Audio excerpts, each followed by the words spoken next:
Eh bien, ils peuvent le supposer. C'est logique. Je ne veux pas en parler.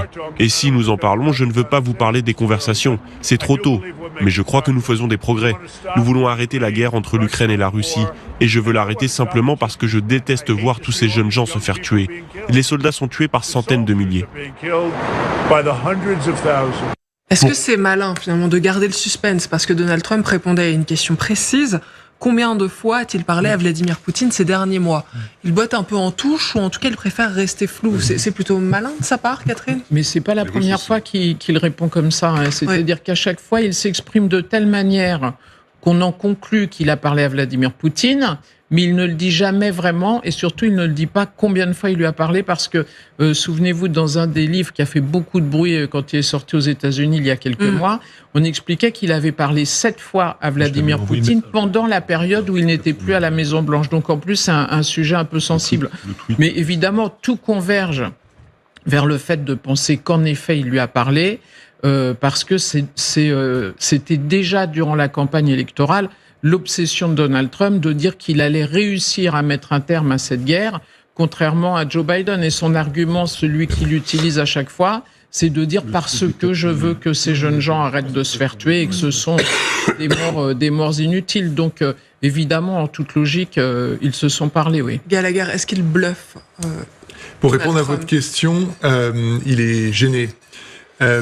Parce qu'il y a plusieurs choses. D'abord, on sent qu'il y a une espèce de flou artistique entretenu sur la réalité de ces conversations ainsi que leur teneur et le nombre des conversations, sachant que ce qui a été rapporté par Bob Woodward dans son livre War, il se serait parlé au moins 7 fois avant que Trump ne soit réélu. Particulièrement pendant le Covid. Puisqu'on a commencé l'émission en parlant de Musk, il y a un vrai sujet sur les contacts entre Elon Musk et Poutine. Ils se sont parlé également à plusieurs reprises et les renseignements, une partie des renseignements américains auraient bien aimé, il est peut-être trop tard pour cela, vu ce qui est en train de se passer outre-Atlantique, savoir ce qu'ils se sont dit et à propos de quoi ils ont discuté. Mais c'est effectivement très inquiétant. Là, on a Donald Trump. Et regardez la situation de l'Europe. On est coincé entre Narva et le Groenland. Narva, on est en train de regarder du côté des Russes en se demandant si ça va venir de là-bas. Et Groenland, on est en train de se demander si le type qui est censé être un partenaire, un ami, un allié, je ne sais pas, lui va s'en prendre au Groenland.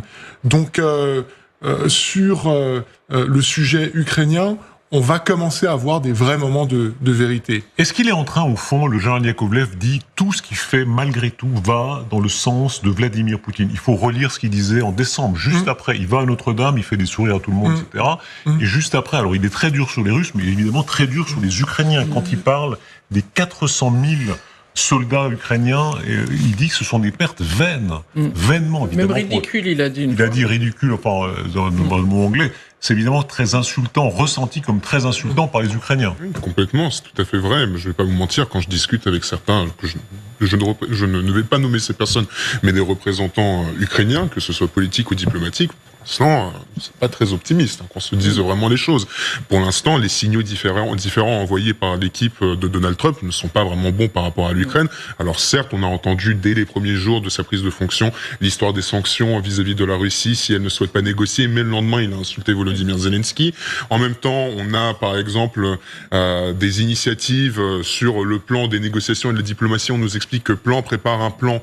Finalement, on découvre dans la presse, et les Ukrainiens le pense aussi, n'a en réalité toujours pas de plan, ou en tout cas même pas de concept of a plan, comme il disait par rapport aux questions, je crois, de la santé lors de la campagne américaine. En fait, on ne sait pas vers où aujourd'hui va Donald Trump. Et c'est ça, c'est là où sa pensée, le fond de sa pensée est apparu peut-être le plus directement. Zelensky et l'Ukraine aimeraient conclure un accord et mettre fin à cette folie. Ils ont vainement perdu 400 000 soldats et bien plus de civils. Dans l'esprit de Trump, en réalité, le fameux argument de ceux qui disent tout ça ne sert à rien, il est là. Mais qu'est-ce qui inquiète aussi les Ukrainiens? Quand vous écoutez la formule qui est employée par Trump à bord de Air Force One, il utilise la voix passive. Il parle de soldats qui ont été tués. Mais ils ont été tués par qui? Et par la faute de qui? C'est-à-dire qu'il serait quand même temps que Donald Trump, qui adore être fort avec les faibles, commence à être fort avec ceux qu'il perçoit comme étant forts. Et Vladimir Poutine en fait assurément partie. Il le dit, il est génial, il est fort, j'aimerais être comme lui, etc. Comme Kim Jong-un, qui nous montre ce dont il est capable face à lui, parce que pour l'instant, ça n'y ressemble pas. Et je disais qu'il va y avoir des moments de vérité. J.D. Vance va parler avec Zelensky. Keith Kellogg, son envoyé spécial, le 20 février, va se rendre à Kiev. Donc là, on va être moins, je pense, je le souhaite, je l'espère, dans cette espèce de flou artistique trumpien où il y a des plans, mais on ne sait pas trop ce que c'est. Il y a une intention, on n'arrive pas à la définir. Et il va falloir commencer à mettre des choses sur la table. La question a aussi été posée au Kremlin. Est-ce que oui ou non, Donald Trump et Vladimir Poutine se sont parlé ces derniers jours? Écoutez Dmitri Peskov, le porte-parole, qui utilise le Joker. Que puis-je dire à propos de cette information? Au fur et à mesure que l'administration à Washington développe son travail, de nombreuses communications différentes se produisent. Et ces communications passent par différents canaux. Alors bien sûr, en raison de ces nombreuses communications, je peux ne pas savoir quelque chose, ne pas être au courant. Alors dans ce cas, je ne peux ni confirmer ni infirmer cette information. Donc c'est faux. Alors pourquoi dit-il à ce point n'importe quoi? Parce que là, vraiment, évidemment, il est sans arrêt aux côtés de Vladimir Poutine, il sait très bien s'il y a eu le coup de fil ou non. Pourquoi est-ce qu'il tourne à ce point-là autour du pot? Parce qu'il ne veut pas mettre en difficulté les futures conversations entre Trump et Poutine. C'est-à-dire que Poutine mise beaucoup sur Trump, dans le sens où ça va lui rajouter de la valeur vis-à-vis de sa population intérieure, vis-à-vis du poids qu'il aura face à Zelensky, vis-à-vis de ses alliés, en disant, finalement, l'homme fort, c'est moi qu'on vient chercher. Et donc, du coup, le but, c'est pas de mettre totalement en difficulté Trump, ne pas les ridiculiser avant d'avoir commencé à discuter, mais ça veut dire aussi que Trump ment clairement sur le fait qu'il y ait eu des conversations. Sinon, Poutine aurait été le premier à le crier et à le faire crier par ses sbires sur la télé. Alors, aux théories. L'autre théorie, et je suis partiellement d'accord, je pense que c'est une manière pour Vladimir Poutine d'être en position de force. C'est-à-dire, c'est lui qui cherche à me parler, c'est lui qui raconte partout. On me demande. Oui, voilà, il raconte partout. Et surtout, je parle seul avec la Russie et je n'inclus pas les Européens dans la conversation aussi. Les retours qu'on nous fait, alors après, ce ne sont que des retours, nous on n'est pas dans les conversations, et ce sont des retours qui sont indirects, puisque les autres diplomates européens n'ont que les débriefs américain. Terrible. Donc, non, c'est pour dire. C'est qu'en fait, Trump a du mal. Il n'y s'y attendait pas. Il pensait que ça allait passer comme dans du beurre avec Poutine, et que, en fait, il est sur un Poutine, mais ce qu'on supputait depuis le départ, qui, en fait, demande une capitulation, et non seulement une capitulation de l'Ukraine et de l'Europe, dont il a strictement rien à faire, mais il l'a dit d'ailleurs en disant ils se coucheront derrière leur maître, mais il demande aussi une capitulation américaine, quelque part, puisqu'il leur demande une renégociation de leur position. Est-ce que les Européens se coucheront effectivement derrière leur maître, comme le dit Poutine, ou est-ce qu'ils sont prêts à, eux, continuer la guerre, même seuls, c'est-à-dire même sans l'aide des Américains, continuer le combat et ne pas négocier avec les Russes? Je pense que les Européens sont prêts. La question, c'est est-ce que les Ukrainiens vont vouloir sincèrement continuer avec seulement l'aide européenne? Parce qu'aujourd'hui, pardon, pas tous les Européens, avec une certaine aide européenne, bien évidemment. Parce que, évidemment, quand même, l'Europe donne beaucoup plus en totalité que les États-Unis, en réalité. Pas les armes. Mais sans les États-Unis, l'aide ne sera pas la même, très clairement. Et donc, les Ukrainiens, je pense que la question qui se pose depuis un certain temps, c'est OK, si on n'a pas de garantie de sécurité claire, et c'est ce que dit Zelensky, alors quelle est l'autre solution? Et si finalement la solution c'est, eh bien, on ne vous propose rien de concret, c'est le scénario catastrophe, les Ukrainiens n'auront malheureusement pas d'autre choix. En tout cas, je le pense. C'est ce que je vois sur le terrain, que de malheureusement dire, écoutez, on en a marre de perdre effectivement une grande partie de notre population, on ne peut pas reculer en permanence, on sait qu'on n'aura jamais les moyens suffisants pour pouvoir dégager l'ennemi, ne serait-ce qu'une ville moyenne ukrainienne, pour pouvoir avoir une position de force. Donc on sera obligé de rentrer dans une logique de négociation. Mais pour l'instant, Zelensky est quand même dans un discours qui est différent. Il le change régulièrement et c'est un mauvais signe pour la position ukrainienne dans la diplomatie. Mais il reste clairement sur la position des garanties de sécurité et il a raison de le faire parce que au moins cela, une véritable garantie de sécurité, une vraie, pas les accords, pas le mémorandum de Budapest, ni non plus ce qui s'est passé avec Minsk 1, Minsk 2. Cela pourrait au moins satisfaire les Ukrainiens cet état. Malheureusement, c'est horrible. Sauf que la seule garantie de sécurité, on le sait, c'est l'entrée dans l'OTAN. C'est ce que disent. Oui. Pourquoi? Mais appelons un chat un chat. En termes de production d'armes, à la limite, On donne plus d'argent que les Américains. On pourrait aller acheter des armes ailleurs. Mais le problème, c'est le parapluie nucléaire. Il y a un moment où tu es face à une puissance nucléaire. Et quand tu es les États-Unis, dans ton camp qui te soutiennent, tu as le parapluie nucléaire américain. Quand tu arrives avec l'Europe, tu as la France, point. Donc c'est pas la même chose. Donc on va pas chercher midi à 14h. À 407, ils en ont 2000. Voilà. Et donc voilà, la limite, elle est là. Non, c'est une vérité. Il y a un autre scénario dont j'ai entendu Zelensky parler dans un long podcast. Il m'a beaucoup fait réfléchir et réagir. Il dit la chose suivante. Il dit, moi, je demande des garanties à l'OTAN, et vous pensez tous que c'est afin de nous protéger face aux Russes. Vous avez raison, mais il n'y a pas que ça. C'est vous protéger. Si vous nous abandonnez, vous nous avez laissé toutes ces armes, qu'est-ce que je vais dire aux parents, aux amis qui ont perdu des enfants, des cousins, des voisins, des amis, etc., quand ils voudront se servir de ces armes pour attaquer les Russes? Et là, il n'y aura plus la politesse des Ukrainiens qu'on a aujourd'hui. La civilité qui consiste à demander la permission de pouvoir Vous voulez dire qu'il sera dépassé par une aile des Ukrainiens qui, eux, voudront continuer le combat. Et ce sera très difficile de leur dire non, vous ne pouvez pas faire ça. Je ne suis pas convaincu. Pourquoi ? Franchement, je ne suis pas convaincu. Il y aura des Ukrainiens qui le feront, sans le moindre doute. Mais je ne pense pas que ce sera... Non, mais il y en aura, ça c'est vrai. Mais ce seront certaines unités qui voudront aller jusqu'au bout. Et je comprends pourquoi. Et personnellement, je suis plutôt de leur avis. Mais malheureusement, quand on regarde la vie générale de l'armée, quand on discute avec les brigades différentes, je ne suis absolument pas convaincu, voire en réalité, je suis sûr que ce ne sera absolument pas ni 50%, ni 33% de l'armée qui iront dans la rébellion. Mais pardon, pourquoi avez-vous changé à ce point? On disait jamais de négociation. Lisez Nicolas Tenzer, les plus courageux opposants historiques au communisme, disaient jamais de négociation. Soit par une victoire. Et là, vous dites négociation. Mais non, mais les guerres se terminent. Il faut regarder la réalité en face, Darius. Je veux dire, évidemment, ne pas avoir de négociation, ce serait parfait. Donner à l'Ukraine les moyens de gagner, ce serait parfait. Et j'ai entendu Samantha de Bender dire quelque chose de très juste sur ce plateau il y a 1 ou 2 semaines, c'est de dire que nous avons aidé l'Ukraine et nous lui avons fourni des armes, elles sont n'est pas sorties, c'est complètement faux. On aurait pu faire beaucoup plus. Je parle pas que de la France, par exemple, quand je dis nous, je parle pas que des Européens. Les Américains auraient pu faire beaucoup plus. Les Américains ont donné 30 chars, les Américains ont donné une toute petite quantité de leur homme vie et d'un tas d'autres équipements. Est-ce que ça veut dire qu'ils ont menti à leurs opinions quand ils disaient on ira jusqu'au bout, on se battra? Entre autres, oui, complètement. Et ils se sont menti à eux-mêmes aussi. Attends, je rappelle ce qui a été dit au départ, il y a 3 ans, par le secrétaire d'État à la Défense de M. Biden, qui a dit le but de guerre de l'Amérique, des États-Unis d'Amérique, c'est d'affaiblir suffisamment la Russie pour qu'elle ne présente plus un danger immédiat pour les alliés européens. Aujourd'hui, c'est le cas. Comme on le soulignait à l'instant sur ce plateau, ils n'ont plus d'armes de pointe, ils n'ont plus d'aviation digne de ce nom. Donc voilà, ils estiment qu'ils ont le cynisme de ne pas aller jusqu'au bout quand on a la pression. Aujourd'hui, c'est le cas alors qu'on vient de faire une séquence de 2 minutes sur Narva en disant c'est peut-être par là qu'ils vont arriver. Franchement, je suis pas certain que même cet objectif soit. Non, moi non plus. Le but n'a jamais été de vaincre la Russie, le but était de se défendre. Et donc on a donné le minimum syndical pour la défense du territoire. Enfin, de libérer quand même la Crimée et le Donbass. Et là, on vient de nous dire... La Crimée, personne ne s'est jamais vraiment prononcé sur dit, mais Macron a toujours dit l'intégrité territoriale de l'Ukraine. Ça, c'est clair. Mais qu'est-ce que ça comprenait? On ne sait pas exactement. À part Zelensky, personne n'a jamais parlé de reprendre la Crimée. Oui, mais bien sûr, on disait recouvrer tout le territoire occupé par la Russie. L'intégrité territoriale... Y compris les Américains. Y compris les Américains. Kirby, sur cette... Kirby l'a dit, oui. C'est vrai. Kirby l'a mentionné. Mais pas Sullivan. Mais pas Sullivan, c'était quand même lui qui avait les clés. En bon français, c'est une reculade. Oui, qui va nous... Non, mais Sullivan n'a jamais été sur cette ligne-là, c'est lui qui avait les clés. Après, non mais c'est facile de prendre tous ceux qui ont eu les... en sachant parfaitement qu'ils n'avaient pas la main.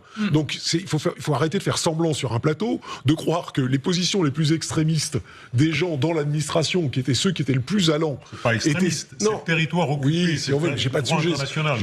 Mon mot est pas bon, mais disons que les plus allants de l'administration, qui n'étaient pas le poids moyen, qui par ailleurs était l'aile marchande face à ceux qui freinaient, celui qui était le poids moyen depuis le départ, et on le sait, on l'a dit 40 fois sur les plateaux, mais quand je dis 40 fois, c'est 40 millions de fois, c'était Sullivan, et à chaque fois, vous avez dit, attendez, voilà, la ligne d'étiage, elle est là, et donc lui, il a jamais dit qu'il allait aller reprendre... Côté du Kremlin, on a décidé d'interpréter ces déclarations donc à son avantage. Écoutez le porte-parole du Kremlin. Vous savez, tout phénomène a une chance sur 2 de se produire. C'est soit oui, soit non. Je ne peux pas vraiment en dire plus. Mais le fait qu'une partie importante de l'Ukraine veuille devenir russe, et qu'elle le soit déjà, est un fait. C'est un fait qui s'est produit. Regardez ce peuple qui, malgré de nombreux dangers, a fait la queue et voté pour rejoindre la Fédération de Russie par référendum. Cela correspond en grande partie au discours de Trump. On a retrouvé les images du référendum septembre 2023, alors évidemment qui n'ont aucune valeur légale à l'échelle internationale. Est-ce que les gens avaient fait la queue ? En l'occurrence, oui. Est-ce qu'ils étaient sous haute sécurité parce qu'il y avait des menaces ? A priori, non.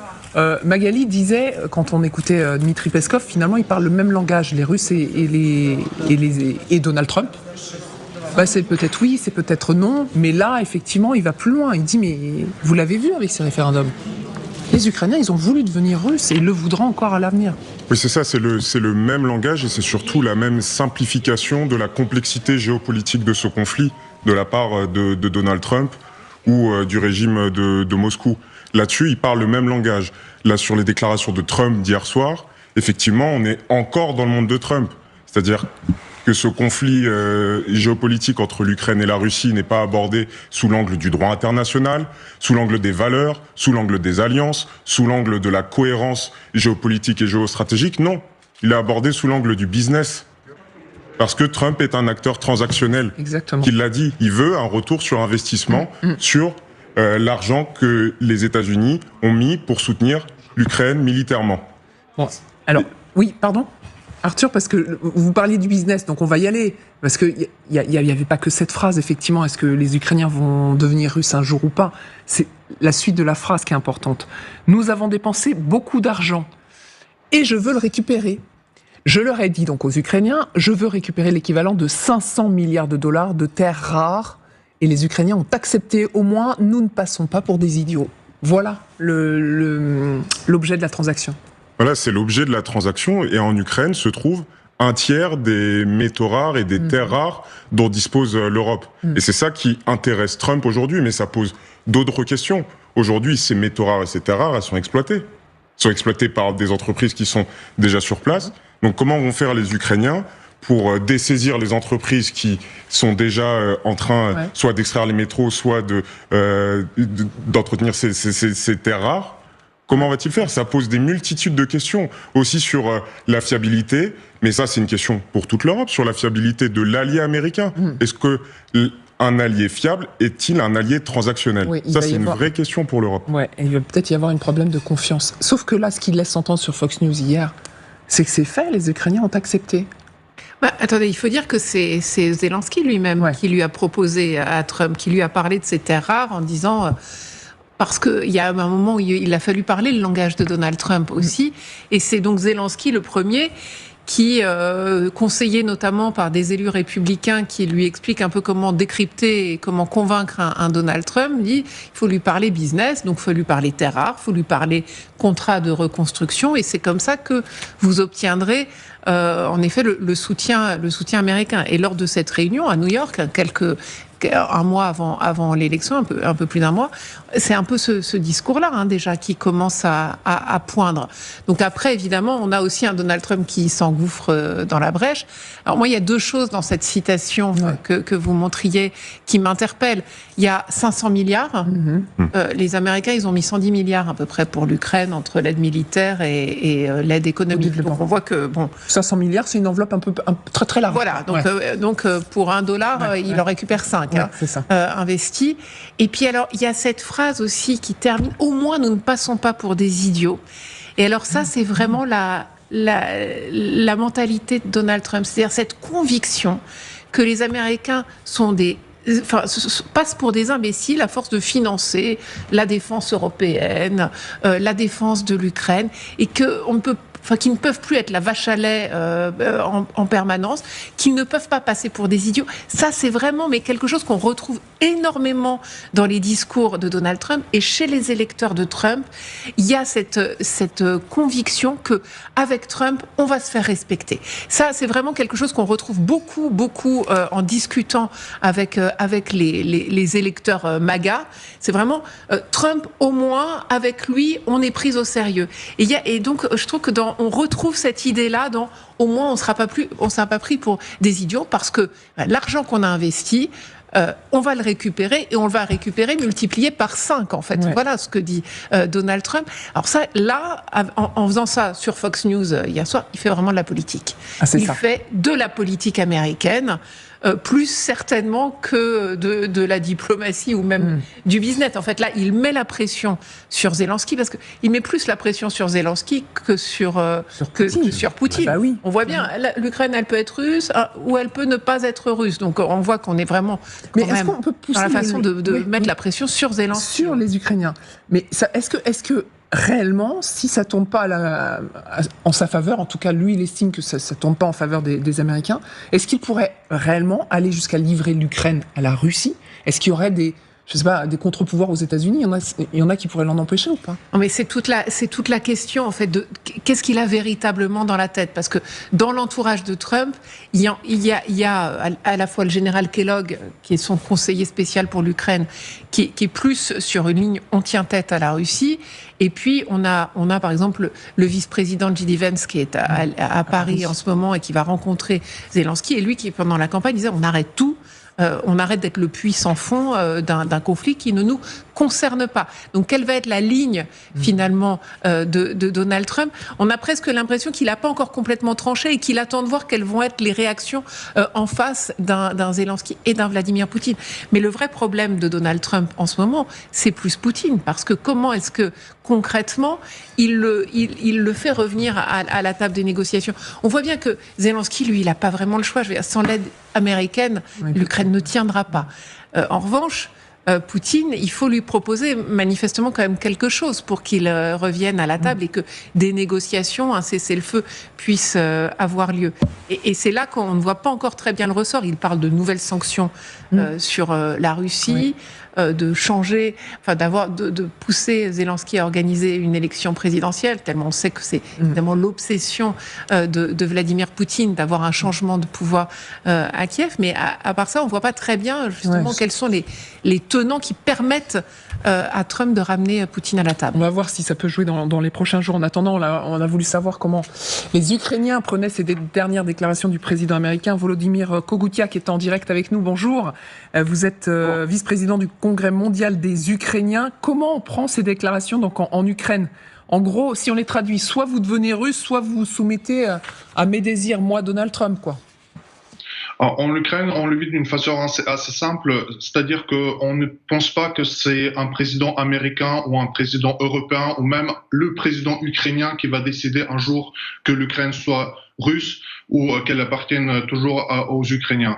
C'est le peuple ukrainien qui va décider de cela. Nous sommes un pays démocratique et c'est le peuple qui va décider de tout. Et moi, j'ai écouté votre discussion d'aujourd'hui et je pense qu'on continue depuis 11 ans à faire une erreur colossale. C'est-à-dire que depuis 11 ans, nous avons une guerre russe sur le territoire de l'Ukraine et depuis 11 ans, on essaye de négocier avec l'Ukraine pour que cette guerre, elle s'arrête.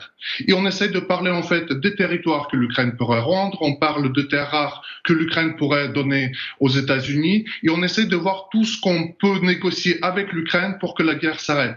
Mais ce n'est pas l'Ukraine le gros problème ici. Le vrai problème, ça reste la Russie. Et si nous voulons un jour que cette guerre s'arrête, il faut tout faire pour soutenir l'Ukraine à fond et surtout permettre à l'Ukraine de gagner cette guerre.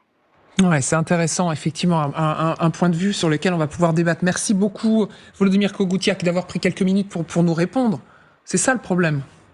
Pourquoi on veut toujours discuter avec l'Ukraine ? C'est avec Poutine qu'il faut discuter. Voilà ce que nous disent en tout cas les Ukrainiens.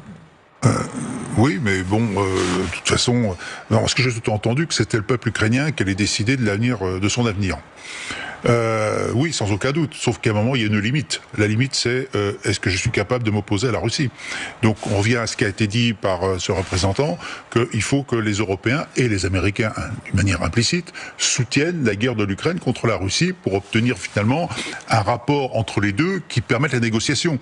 Il est clair aujourd'hui que si on veut sortir de cette guerre, ce n'est pas, et que l'on dit d'un certain côté qu'il ne faut pas que l'Ukraine perde, il va falloir rétablir l'équilibre des forces, c'est-à-dire que l'Ukraine l'Ukraine soit en mesure finalement de s'opposer efficacement à la Russie. Je crois qu'au bout de 3 ans de guerre, qu'on a été, je dirais, malheureusement célébré, c'est pas tout à fait ce qui se passe aujourd'hui, et que l'avenir de l'Ukraine aujourd'hui, malheureusement, tel que je le vois aujourd'hui, c'est une perte de son territoire. Quel que soit... Ça paraît inéluctable aujourd'hui. Pardon ? Ça paraît inéluctable aujourd'hui. La réponse est-ce que les Ukrainiens sont capables de reprendre les oblasts occupés par les Russes ? Vous avez la réponse. C'est oui ou c'est non ? Je vois pas aujourd'hui comment ils pourraient faire. Je vois pas. On ne sait jamais. Dans la guerre, il y a toujours des surprises. Mais je ne vois pas comment aujourd'hui ils pourraient regagner ce territoire. Ça veut dire qu'en fait, il va y avoir un schéma politique qui va se dessiner en Ukraine bientôt. C'est qu'est-ce qu'on est prêt à accepter. Et Zelensky l'a évoqué depuis plusieurs mois. Il a évoqué plusieurs pistes. C'est quelle est la paix qu'on est prêt à accepter, sachant qu'on va y perdre. On va y perdre. Ça, c'est un aspect. Il a évolué quand même sur cette. Oui, il n'a pas le choix parce que il n'a pas le choix parce que il ne gagne pas. Il était parti sur gagner. La victoire, elle n'est pas là. Donc, s'il n'y a pas de victoire, j'appelle ça quand même peut-être une défaite. Alors, autant il faut atténuer la défaite pour pas que les conséquences soient trop graves. Donc voilà, c'est son sujet. Ensuite, deuxième sujet, la légitimité politique, d'ailleurs que le président Poutine a évoqué. Est-ce qu'un président Zelensky et la Rada aujourd'hui sont-ils totalement légitimes pour engager des négociations ? Ils ne sont au pouvoir que par la loi martiale, simplement parce que la période électorale de leur mandat s'est achevée. Voilà. Et puis, dernier point, on revient sur Trump quand même. Trump, il fait pression. Il fait feu de tout bois en quelque sorte, et il cherche à imposer finalement sa manière de sortie de guerre, parce qu'il s'est avancé politiquement sur la sortie de cette guerre, grâce à lui, entre guillemets. Et là, il met tout en avant. Et c'est vrai que les paroles qu'on a vues sur les 2 points, finalement, gagner, perdu, on va bien voir, ça dépend de vous. Et puis quand même cet aspect retour sur investissement que vous aviez évoqué tout à l'heure, 500 milliards, enfin je crois pas qu'il y ait 500 milliards à récupérer sur les terres rares de toute façon en Ukraine, l'Ukraine n'étant pas en termes de terres rares le principal producteur mondial, c'est même en dehors d'Europe, il y a très peu de terres rares, et en plus c'est des terres rares qui sont principalement sous l'occupation russe. Voilà. Donc, quand on met tout ça dans la balance, ça fait quand même quelques interrogations sur cette sortie de guerre, d'abord, et sur les moyens de pression qui existeraient pour justement aboutir à un accord. Quelle sortie de guerre ? Alors, on se dit que peut-être que tout peut se jouer à la fin de la semaine, puisqu'il y a la conférence de sécurité à Munich, et il y aura pas mal de monde sur place, Volodymyr Zelensky notamment, le vice-président américain aussi. Justine Jankowski, vous êtes notre correspondante à Washington. Bonjour Justine. Est-ce que enfin, on va connaître le plan de paix de Donald Trump là, à la fin de la semaine ? C'est en tout cas ce qu'on espère, puisque Donald Trump avait promis de mettre fin à la guerre en Ukraine en 24 heures, puis en 100 jours. Ça fait 20 jours qu'il est à la Maison-Blanche et il n'a toujours pas dévoilé ce fameux plan de paix. Mais on a quelques indices. Vous l'avez évoqué, Donald Trump veut un accès aux terres rares ukrainiennes. Vous savez, ce sont ces métaux qui entrent dans la fabrication des composants électroniques. Pour lui, c'est un bon moyen de lutter contre la concurrence chinoise. Et pour Keith Kellogg, son envoyé spécial en Ukraine, c'est un moyen d'offrir en contrepartie des garanties sécuritaires à l'Ukraine. Et on sait que Keith Kellogg, dans son plan qu'il avait dessiné pour l'Ukraine et la Russie au printemps dernier, on sait qu'il voulait ces garanties sécuritaires pour l'Ukraine, mais surtout un cessez-le-feu qui suggère que l'Ukraine laisse du territoire à la Russie. Il a aussi évoqué la possibilité d'élections, d'organiser des élections en Ukraine d'ici la fin de l'année. Et puis surtout, Keith Kellogg a dit que ce ne sera pas lui qui dévoilera ce plan, ce sera le président américain lui-même, et a priori il n'est pas prévu qu'il participe à ces discussions vendredi. Ça y est, vous avez répondu à la question. Fin du suspense, ce sera peut-être pas donc d'ici la fin de la semaine, mais c'est intéressant comme information. Merci beaucoup Justine. Et oui, il veut l'annoncer lui-même, Donald Trump, et on comprend pourquoi. Est-ce que ça peut être un plan de paix disruptif ou alors plutôt quelque chose d'un peu négocié, parce que visiblement les Américains là font le tour des chancelleries européennes? Oui, et ce qui est surprenant, c'est qu'effectivement, pour parvenir à ces négociations, il faut faire le tour des chancelleries européennes et aller à Kiev. Mais il faudra